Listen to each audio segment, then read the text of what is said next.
بینەرانی قەدرگرانی کوردستان 24م کاتتان باش. جەژنی لەدایکبوونی حەزرەتی مەسیح بۆتە جەژنێکی سەرەکی لە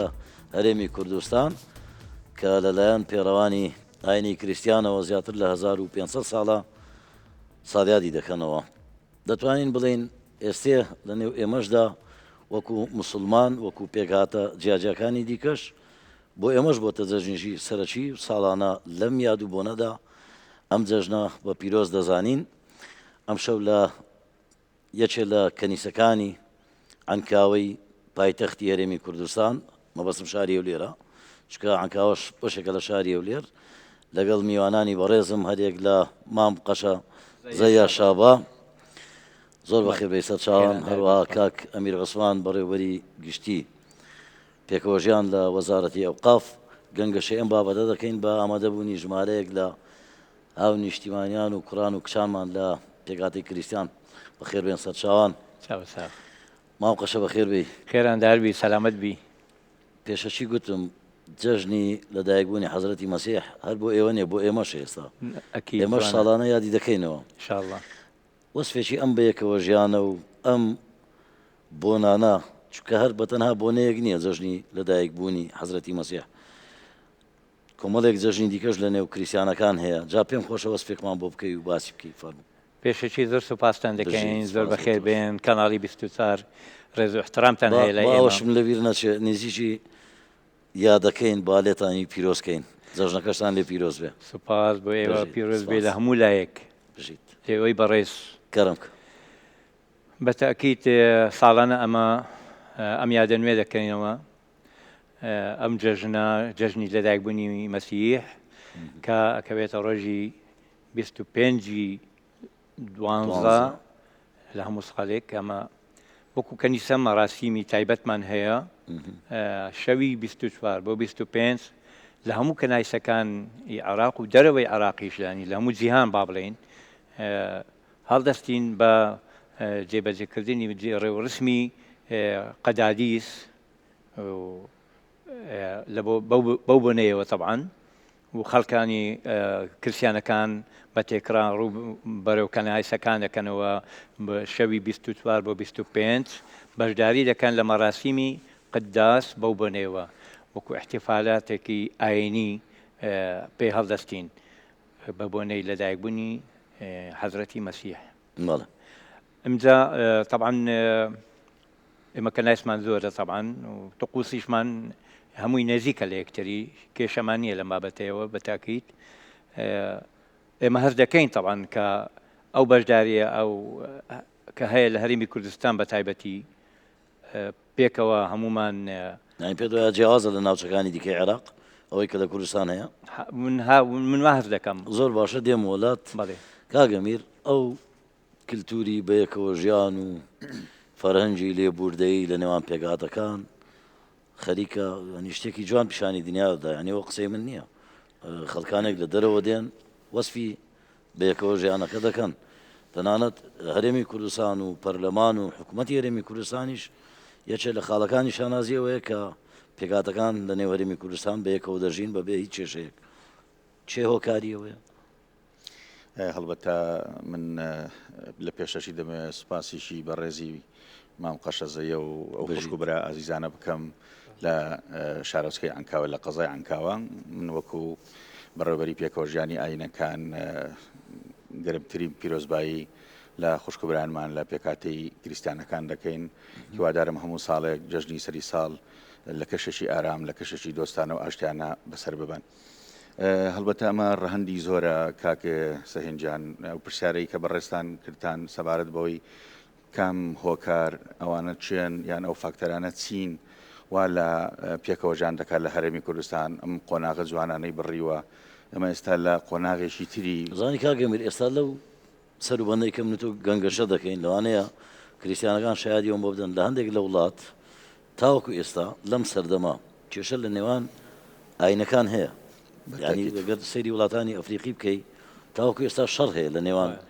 کریسیان و پێڕەوانی مسلمان. جا پرسیارەکەی من لێرە ئەوەیە بەفعلی چێ هۆکارە بۆی ئەو بەیەکەوە ژیانە ئەوە ڕەنجی داوەتەوە لە هەرێمی کوردستان. هەڵبەتە ئەمە فەرهەنگێکی دەوڵەمەندمانەیە لە کوردستان، فەرهەنگی بەیەکەوە ژیان و کەلتوری لێبوردەی و کەلتوری ئەو کەلتورە جوانەی لە هەرێمی کوردستان هەمانە. هەڵبەتە هەم حکوومەت هۆکارێکە بۆ ڕاگررتنی ئەو تەقسە ئەو کەشە ئارامەی کە لە ناو بەیەکەوە ژیان و هەروەها خۆشمان وەکو کوردستانیان لە هەموو پێکاتەکان ئێمە هۆکاری ئەساسین لەسەر ئەوەی کە ئێمە چۆن توانیمانە هەم لە ڕابرد و ئیدام بەو پێکەوە ژیانە بدەین و هەم لە داهاتوش ئێمە بیر لەوە دەکەینەوە کە هەرێمی کوردستان و بە تایبەتی شاری هەولێر شاری پێکەوە ژیان بکەینە ناوەندێکی جیهانی بۆ بەیەکەوە ژیان و لێک نزیک بوونەوەی سەرجەم ئەو ئاین و ئاینزا و مەسەبانی کە لە هەرێمی کوردستانی. زۆر باشە مام قەشە باسی عێراقمان کرد، ینی بەفعلی بەراورد هەرێمی کوردستان بە بەراورد لەگەڵ عێراق یان بە بپرسم کریسیانەکان لە عێراق شارەکانی خواروون ناوەڕاستی عێراق دەتوانن وەکو کوردستان ممارەسەی طقوسی خۆیان بکەن ئەوە بەو شێوەی کە لە کوردستان دەبینرێ؟ بەسەراحەت من لە دەرەوەی هەرێمی کوردستان ڕەنگە 20 ساڵیش سەردانی بەغدام نەکردووە بنمونە. بۆ ینی بۆ سەردان نەکردەوە؟ هەر سەردار نەکردەوە دڵم نەیخوازوە. لەبەرچی لەبەر مەسایلی ئەمنیە لەبەر زۆر شت. ینی من ساڵی 2005 وەبزانام 2005-2006 بوو کاتێکا تەنسیبی مەراسیمی تەنسیبی قەداسەتی پەتریار کاردینال لویس ساکۆ تەنسیب کرا. ئەو کاتی من چووم بەو بنەیەوە کە سەیری بەغدام کرد بەڕاستی گریانم بۆ هات. ینی ئەو بەغدایە کە من بینی بووم هەفتایەکان هەشتایەکان نەوعک بوو. دوای ئەو گۆڕانکاریە سەیری بەغدام کرد زبڵخانە بوو، هیچی تریتیانە بوو. ئەو شقامانەی کەسە من ئاوەدانیمە بینی مام قەشەر بوو مەبەست بەڕوونی ئەوەیە عین لە دوای کارە سادە جەرگ بڕەکەی کەنیسەی سەیدەتون نەجات بوو پێم وابێ لەو کاتەوە ئیدی تەواو مەبەستەوەیە؟ مەبەستم ئەوەیە فعلەن ینی من باسم کرد ڕۆژێک داوەتیش کرابووین لە پەرلەمانی هەرێمی کوردستان. من وتارم هەبوو لە پەرلەمان لە هەولێر باسی ئەوم کرد بە سەراحەت. وتم لە بەغدا بە یەک ڕۆژ 6 کەنیسە تەقێندرا، بەڵام لە هەرێمی کوردستان ئەو کاتە من قەشەی شەقڵا بووم ئێمە کەنیسەمان دروست دەکرد. یعنی مقارنە بکە لە شوێنێک تۆ کەنیسە دروست بکە لە شوێنێکی کەنیسە بتەقێ، ئایا ئەوە وەکو یەکە؟ جیاوازی هەیە یان نییە؟ ئارد و ئاسمان چەند جیاوازە ئەوەندە جیاوازی هەیە حتمەن. من بەبێ ئەوە ینی شک بکەین بە هەموو شتێک بڵێن ڕازگۆیی بین. کاگەمیر لەوەتی لە وەزارەتی ئەوقاف ئەم پۆستەت هەیە هیچ ڕۆژێک کەیسێک هاتۆتە لات بۆی پێکاتەکان لە دژی یەکتر کەیسێکیان هەبوو بێ لە دادگا لە دژی یەکتر جوڵان دەبێتیان لەسەر سوکایەتیکردن بە طقوسی یەکتر ناهێنانی خراپی یەکتر لەم دوایانە شتێکمان بینی لە هەرمۆتە و لە شەقلاوە خۆشبەختانە ئەوەی شەقلاوە و دەستگیر کرا بینیمان شکاندنی چێلی قبری برا کریسیانەکان.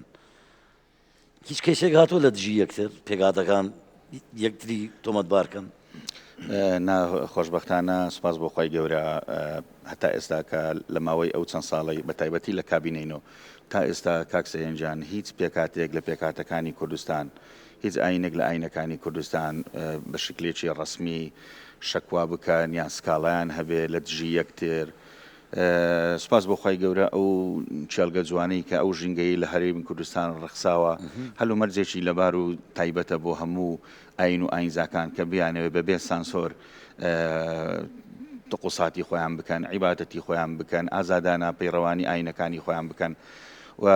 بالعکس ینی بە پێچاوانەوە ئەمە زۆر جار وەکو لایەنی حکوومەت خۆمان دین لەگەڵیان دادەنیشین ئێوە هیچ سکاڵایەکتان هەیە هیچ کێشەیەکتان هیچ ئاریشەیەکتان هەیە لەگەڵ کرد. بڵێ لەوەتەی مەسعود بارزانی سەرۆکی حکوومەتی هەرێمی کوردستانە دەیبینم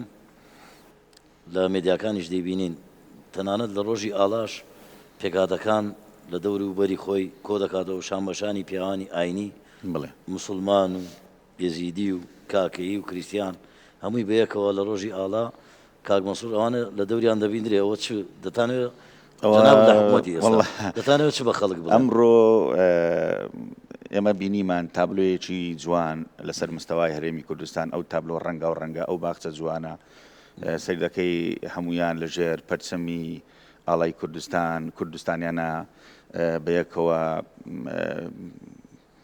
کللتوری پێکەوەژان دەپارێزن و بەیەکەوە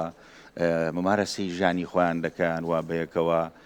هەوڵ و تەقەلای ئەوە دەن کە هیچ جیاوازێک نییە. سەبارەت ئێمە وەکو باسی فەلسفەی هاوڵاتی بوون دەکەین. ئێمە لە کوردستان دەڵێن تۆ لەسەر ئەساسی هاونیشتیمانی بوون یان هاوڵاتی بوون بەڕێزیان سەرۆکی حکوومەت ڕێزدار کاک مەسرور توانیوێتی تەحولێکی گەورە و ئامانجێکی گەورە بپێچێکە لە کابینەی نۆ پێکەوەژان بخاتە سەر نەخشەی وڵاتانی جیان. ئەمە یەکێکە لە فاکتەرە هەر ئەساسەکان کە ئێستا چاوی دنیا لەسەر هەرێمی کوردستانە. زۆر سپاس مام قەشە لە 2014 ئەو ڕووداوانەی کە بەسەر ناوچەکە هات بە تایبەتی کە تیرۆریستانی داعش هێرشان هێنا بۆ سەر پارێزگای نینەوە برا کریسیانەکان زۆر بوونە ئامانج تەنانە زۆرینەیان ئاوارەی هەرێمی کوردستان بوون. پرسیارەکەی من لێرە ئەوەیە ئێستا داعش نەماوە حکوومەتێکی نوێ هەیە پێی دەوترێ حکوومەتی عێراقی پێم بڵێ کریسیانەکان گەڕاونەتەوە یان با بڵین نینەوە مووسڵ ئارام بۆتەوە بۆی کریسیانەکان بچنەوە سەر زێدی خۆیان بچنەوە سەر خاک و ئاو هەوا و موڵکی خۆیان. یەک شێت هەیە من نەتوانم وەڵامت دەمەوە بەوازحی بەڵێ خەڵکانێک کە لە شاری خۆیان دەرچن زەحمەتە جارێکی تر بگەڕێنەوە بۆ یعنی چەندی هەست بڵێن ئارامیشە بەڵام ئەو متمانەیە نەما متمانەی تەمینی ژیانی خۆیان بکەن بگەڕێنەوە وەکو چۆن بوون پێشی ئەم ڕووداوانەی داعش زۆر زەحمەتە جارێکی تر بگەڕێنەوە ئەو حالەتەی کە بەر لە بڵێن 2010 بۆ نمونە خۆ حتى 2010 و 9 و 8 خەڵک لە نینەوە دەردەچوو وەکو مەرحەلەی یەکەم داهاتەوە ناو هەرێمی کوردستان مەرحەلەی دووەم دەچووە دەرەوە بە زۆری خەڵکانی نینەوە کریسیانەکان کارەکانەوەی کە کریسیانەکان ڕێژیان زۆر کەم بۆتەوە لە عێراق زۆر کەم بۆتەوە بەڵێ ئێستا پێم وابێ ناگەنە 9 ملیۆن وایە ناگەنە 9 ملیۆنیش زەحمەتە کەوا ینی مووسڵ ئەگەر وەزیفەشی لەوێ بەیانی بە سواری پاس ئەبن ئەچن بۆ مووسڵ دەوامی خۆیان ئەکەن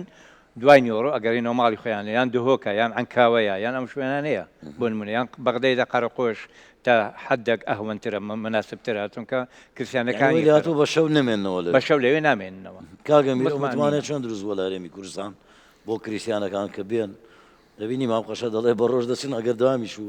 وەزیفەشیان لەوێ بێ بە شەو دەگەڕێنەوە ڕاستە ئەو متمانێتان چۆن دروست پێم خۆشە ینی بەرلەوەی جوابی وەڵامی پرسیارەکە بدەمەوە تعلیقێکم لەسەر قسەکانی بەڕێز مام قەشە هەبوو. کۆمەڵگەی نێودەوڵەتی سیقەی بە حکوومەتە یەک لە دوایەکانی عێراق نەماوە سەبارەت بە پارێزگاریکردنی سەر و ماڵی هاونیشتیمانیان و بە تایبەتی ئەو پێکاتانی کە لە عێراقەیە بەڕاستی ینی زۆر جار دەبینین دێشگە کریسیانەکان بەهاییەکانیش نەماڵە بە تاکید لە زانەوە ناتوانن بە شێوەیەکی ئازادانە ساوی لە عێراق مەبەستم لە شارەکانی خوار و ناوەڕاست ئازادانە ممارەسەی ژانی خۆیان بکەن. مەبەستم ئەوەیە هەتا گەڕانەوەی ئەو ئاوارانە زۆر زۆر زەحمەت بۆ بەڕاستی من ئاگادارم لە نزیکەوە کاتێک تۆ لەسەر خاچی خۆت لەسەر وەتەنی خۆت لەسەر زێدی خۆت هەڵقێنرای و دەرکرای و دەرنرای مافیان پێشێل کردی جارێکی تر تۆ بە دڵشکاوی ناتوانانی بگەڕێتەوە ئەو شوێنە کە ژێرخانی ئابووری ئەو وڵاتە ژێرخانی سەرخانی ئەو شوێنە هەمووی وەران کراوە. بەڕاستی تەماشا دەکەی مەسیحیەکان خوشکبرایانمان لە پێکاتەکانی تر ناسنەوە شوێنێک ئەمنیەتیان بۆ دابین نەکرێت ناسنەوە شوێنێک سەر و ماڵ و کەرامەت و ناموسیان پارێزراو نەبێ ناسنەوە شوێنێک کە پەیڕەوانی ئاینەکان لە تەقسێکی ئارامەک و ئەوەی لە هەرێمی کوردستان هەیە بۆیان فراهم نەکرێت. لەبەر ئەوەیە بەڕاستی ئەو هۆکارانە زۆرن کاکسێن بەداخەوە ئێمە تەمەنامان دەکرد حکوومەتەکانی تر بە تایبەتی ئەو حکوومەتە تروسکاییەک هەبوو کە عێراق بەرەو تاک جەمسەری نەڕوا بەرەو یەک مەسەبی نەڕوا کاتێک کە بەرەو یەک جەمسەری بڕوا کۆمەڵگەی نێودەوڵەتی نەبینی بەداخەوە کە سیقەی خۆی لەدەست دەدا حکوومەتی عێراقی. دەستخۆش با بچمە لای هاونیشتیمانیانمان خوشکبرایانی کریسیان پێم خۆشە ئەگەر ئێوە سەرنجێک پرسیارێکتان هەیە کەرەمکەن فەرموو. ئەمە پێشێتی بخێراتن تا دەکەین ئینشاءالله هەردەم سەرکەوتوو بن جەژنیشتان پیرۆست. زۆر سوپاسان دەکەم بە هاتنتان و ئەو ینی ئەو فترەیە خاستن ئەمە پێدرێن زەمەنی بشارەی پێدرێن زەمەنی خەبەرێکی خۆش مژدە پێشەمو شتێکی سوپاسی حکوومەتی دەکەین کە دایمەن ئێمە پارێزراوین لە حکوومەت ئێمە حمایە خۆمان پێمان ناکری ئەگەر حکوومەت ینی حمایەمان نەکاتن ئەمە ناتان هیچ بکەین پێشەکی سوپاسی حکوومەت دەکەین کە ئەوان دائیمەن پێشنگ بووینە دایمەن ئەوان حمای ئێمەیان کردی لە هەموو تەقسەکی بکەین نوێژێکی بکەین خاستن لە ئیزدحامەکی زۆر ینی دەبینین حکوومەت حڕاستمان لۆ دەکاتن نەفەرمان لۆ دەنێری زۆر هاوکاریمان دەکات لە هەموو لایەکی دائیمەن ئەمن و ئاسایش پێشەمو شتێکێ لە بەنسبەتی ئێمە جەژنەکانیش سەرۆکی حکوومەت سەرۆکی هەرێم دێنە مەراسیمەکان بەشدار دەبن بە سوپاسیان دەکەین هەردەم ئەوانیش دێن دەیان بینن فەرهەنجێکی مە دائیمەن بەشدارن وەش گوتت دائیمەن پێمان خۆشیشە یعنی لە هەموو لایەک دائیمەن ئاگاین لە ئێمەیە و ئەمە سوپاسیان دەکەین زۆر باشە هیچ پرسیارەکرد نەبوو وڵای ئەمە بەس ئەو فترەیە دڵگران بووین بەو شکاندنی ئەو کچە لە قەبرانی کە لە شەقلاوە یان لە ئارمۆتەکرا بەڕاستی زۆر دڵگران بووین چینەوانە پڕیاندایە قەبر یعنی چی کردیە تۆ بچی قەبرێکی بشتێنی ئەمن جێم لێ بوو قەبری مسلمانانی شیان شکاندی نەبەستی مەسیحیان بەڵێ مەرقەدیشیان سوتاندەوە زۆر شتێکی ناشیرنە ئەو ئیشیان کرد ینی ئینسانیت نییە ینی حرمەتی قەبر تۆ بشتێنی دەبیت چنەوە بە شەرک بی دەستخۆش ئەمە سوپاسان دەکەین دەستخۆش گەیشت مام قەشە لە شەقلاوەش لە دوسێ ڕۆژی ڕابردوو شتێکی وا ڕوویدا بەڵام دەستگیر کرا و ئەنجومەنی ئاسایش تاوانبارەکەی دەستگیر کرد و دانی بە تاوانەکەینا لە هەرمۆتە قەرار بوو لێژنەیەک لێ کۆڵینەوە بکات ئەو لێژنەیە بەچی گەیشت بۆ پێی جەنابەت خەڵکی وێشی بۆیە پرسیارە لێ دەکەم بەڕێزش وروژاندی طبیعیە ڕاستە من شەقلەوەیم بەس ئەو چەند ساڵ هەرمۆتەی حساوی ئێستا دەڵێن ئێمە هەموو کوردستانە بەهار شوێنێک بی شێشەمان نییە لەم بارەیەوە من لە یەکەم ڕۆژەوە سکاڵام تۆمار کرد بەڵێ سکاڵام تۆمار کرد لە پۆلیس و لە ئاسایشی کۆیە لە هەردوو جێگە بەدواداچوون هەبوو ینی هەردوێنێ ئەوەی لای خۆمان بوو ئەو معلوماتێکەکە لای ئێمە هەبوو هەرچەندە معلوماتەکە لە ئاستە نەبوو چونکە تۆ قەبرستانێک سیاجی نەبێ کامیرەی لەسەر نەبێ حراسەتی نەبێ کارەبا نەبێ ڕۆناچی نەبێ بە شەو چۆن دەتوانی یەکێک بێتن تەجاوزی سەر قەبرەکان بکاتن و تۆ تەشخیصی بکەی و یان دەستنیشانی بکەی ناتوانی شک بردنیش ئێمە لە ئاینی مەسیحی شکوک گوناحترین گەورەترین گوناحە لە ئێمە نابێ من شک بکەم فلان یان فلان لایەنەک نابێت یعنی هیچ سەرەداوێکیان نەدا پێتان بەڵێنێک بڵێن گەیشتونێتە سەرەداوێک یان شتێکمان دۆزیوەتەوە کەس تەوەقعی نەدەکرد یعنی ئەو ڕووداوە ڕوو بداتن لەبەر ئەوەی ینی بڵێم مەسەلەن قەبرستان ئیهمال کرابێ مەسەلە ئیهمالکردن نییە تا حەدەک وینما تۆ مطمئنی کەەوە قەبرستانە شتی وا ڕوو نادا بەڵام کەشتی حالەتی وا ڕوویدا تەبێ حتمما لە ئایندا ئیجراعاتی بەجددی وەربگیرێ کاگە میرۆک وەزارەت هیچ هەڵوێستێکتان لەسەرەوە کرد بەڵێ بە دڵنیایی ئێمە لیژنێکی تایبەتمان هەیە بەڕێز جەنابی وەزیری دکتۆر پشتیوان سادق بەڕسمی لیژنێکی دروست کردووە ئێمە بە دوواداچوون دەکەین و متابعە دەکەین ڕۆژانە بە فەرەنجی ئێمە نامۆیە بەڕاستی بەداخەوە ینی شتیوام ئەوە تەمانم گەیشتە 43 ساڵ لەو مەملەکەتە دەژیم شتیوام نەدیوە لە مابینی کریستیان و مسلمان شتیوام نەدیوە بۆیە حتا مەسەلەن مام قەشە شتێکی زۆر جوانی باس کردوتی ئەو شوێنە ئەگەر بەدیوە ئیجابیەکە باز بکەین کاکسێن دەڵێ ئەو قەبرستانە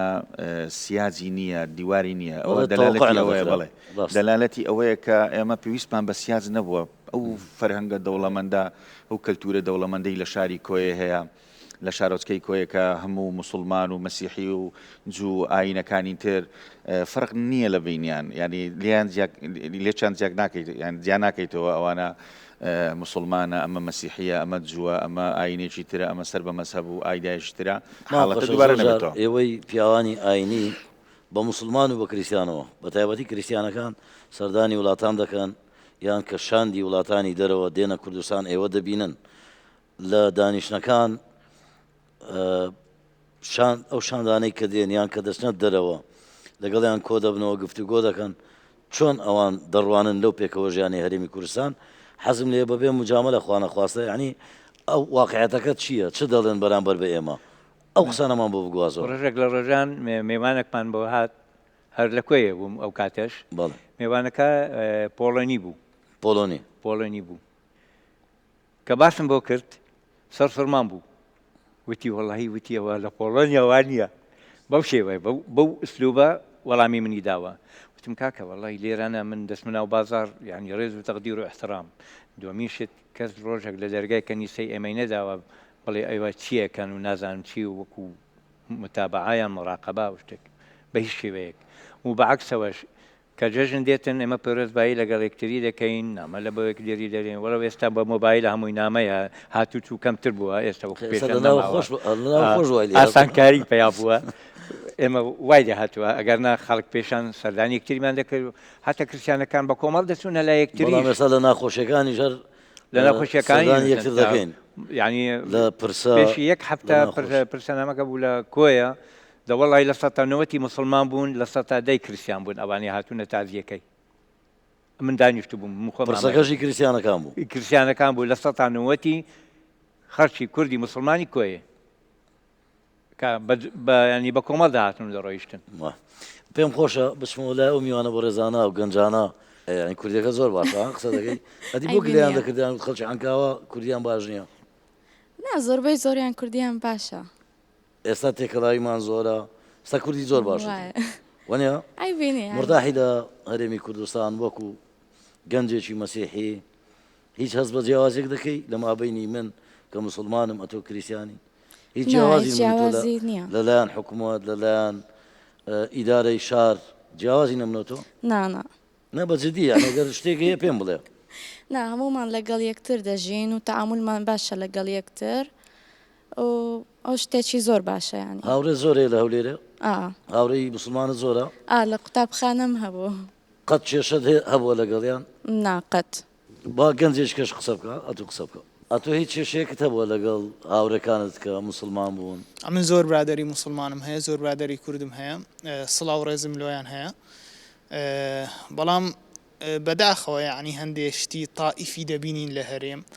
وەکو بۆ نمونە یعنی با بەڕاستی بڵێم یعنی کە کاتێک کە جەژنمان بێ دەبینین هەندێ لە برا کوردەکان کە ڕێزمان هەیە لۆیان کاتێک کە ئێمە کە جەژنی مسلمانان دێ ئێمە بە هەموو ڕێزێکەوە جژنە پیرۆزباییان لێ دەکەین کە ئێمەش جەژنمان بێ سەرۆکاتی هەرێم و ئەوانە جەژنە پیرۆزباییمان لێ دەکەن سوپاسیان دەکەین بەڵام هەندێ لە برا کوردەکان قسەی نەشیاو بە ئێمە دەڵێن لە کۆمنتەکان لە سوشال میدیا مەبەستا بەڵێ ئاڵە سوشال میدیا طبعا گلەکەت گەیشت کاگەم جەنابەت نوێنەرایەتی حکوومەت دەکەی باسی کۆمنتی سوشال میدیا دەکا خەڵکەیە تاوەکو ئەم سەردەمە دەڵێ قسەی نەشیاو بەرامبەرمان دەکات بەڵێ بەتەکید بەداخەوە هەڵبەتە ئێمە باسی تۆڕە کۆمەڵاتەکان دەکەین بابەتی سوشال میدیا هەڵبەتە تۆڕێکی عالەمیە ینی لە بەردەستی ئێمەمانە نییە وەکولایانی ڕسمی حکوومەت کە مراقب بینیان چاودێر بین ئیتر جیهانی سوشال میدیان جیهانی تۆڕە کۆمەڵایەتەکان نەک لە کوردستان لە هەموو ئەو وڵاتانی کە زۆر زۆریش پێشکەوتون ینی خەڵکێکەیە بەڵێ بەتەکید نابەرپرسانە نامەسئولیانە پەرژینێکی قایم بێ لە ڕووی بەڕێزتان دەڕشێتەوە ینی چەند کۆمنت هەمووان ناخێر نەخێر فەرهەنگێکی زۆر دەوڵەمەندمانەیە تەکید بەس پێم خۆشە ئەگەر کاتت هەبی زۆر بە کورتی دوامین پەیامت بێ دوهامین پەیام من پێم خۆشە کاکسەهێن لە یەخولەک هاتنی خاڵی خۆش بێ ڕەحمەتی قەداسەتی پاپایی فاتیکان بۆ هەرێمی کوردستان بە تایبەتی و نوێژکردنی لە شاری هەولێر ئەمە دەلالەتێکی زۆر زۆر گەورە بوو ئەمە سوپاسگوزاری بوو بۆ خەڵکی کوردستان و کوردستانیان کە ئێمە بە هەموو ئایدیا و بە هەموو ئایدۆلۆژیا و بە هەموو ئاین و باوەڕ و مەسەب و تائیفەکان هەرچەندە من خۆم پێم خۆش نییە ئەوە کە ڤەرێکی سیاسیە بەکاری بێنم بەڵام ئەم ڕیسالەی خوالی خۆش بێ پاپا فرانسیس پامێکی زۆر ڕوون و ئاشکرا بوو بۆ خەڵکی کوردستان کە ئێمە سوپاسی خەڵکی کوردستان دەکەین سوپاسی کوردستانیان دەکەین کە هەموو ئەو ئاینانە لە پاڵ ئاینی کوردستان خەڵکیان پاراستەوە شەیخی دوامین پەیامی بێنش کە کاتونەوە مام قەشە کەرەم کە دوامین پەیامت جەژنی کریسمسە بۆ کریسیانەکانی کوردستان دوامین پەیامت لە ڕێگای کەناڵی ئێوەی بەڕێز کەناڵی 24 من بە دەرفەتی دەزانم پیرۆزبایی لە هەموو خەڵکی کریسیانەکان و هەموو خەڵکی کوردستان بکەین بە تێکرا بەبێ جیاوازی ژنە پیرۆزانەیان لەگەڵ بکەین و بڵێن ئینشاءڵڵا ساڵی داهاتوش ساڵێکی پڕخۆشی و شادی و برایەتی و تەبایی و پێکەوە ژیانشی ڕاستەقینە بێتن بەبێ جیاوازی و دوور بین لە هەموو کێشەیەک. دەستخۆش بە هیوای جەژنی لەدایکبوونی حەزرەتی مەسیح و ساڵی نوێ ساڵی پڕ خێر و بەرەکەت و خۆشی بێ بۆ هەموو لایەک بە تایبەتی هاونیشتیمانیانی هەرێمی کوردستان بەبێ جیاوازی وەک میوانانم ئاماژەیان پێدا دووبارە سپاس بۆ ئامادەبوونیەوە سپاس بۆ ئێوەش کە ئامادەبوون سپاس بۆ بینەرانی کوردستان 24ش کە تاوەگەستا یاوەرمان بوون شاد بن دەستان خۆش بێ.